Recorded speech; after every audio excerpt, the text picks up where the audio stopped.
هو الوجع اللي ملوش سبب ممكن يكون ليه حكاية. مش كل وجع بيبان في الأشعة، ولا كل تعب ليه اسم طبي.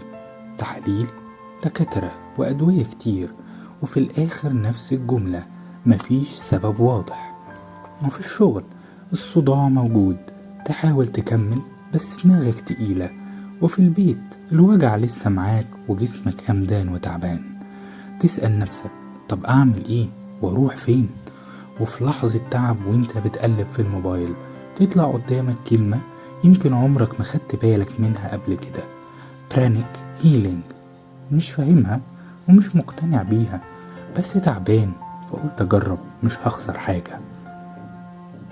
المكان هادي، مفيش أجهزة، مفيش لمس، بس في إحساس غريب بالهدوء والراحة. إيدين بتمشي في الهوا كأنها بتشيل حمل مش باين، وحتة حتة الجسم بيفك والنفس بيكون أعمق والدماغ بتهدى.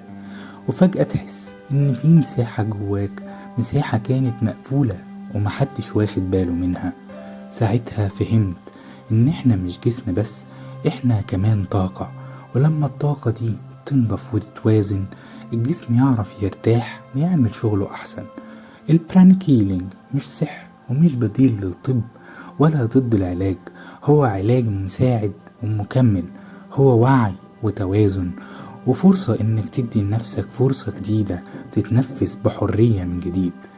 ولو الفيديو ده لمسك او حسيت ان في حد في حياتك ممكن يستفيد منه، اعمل لايك وشير للفيديو للي ممكن يستفيد بيه.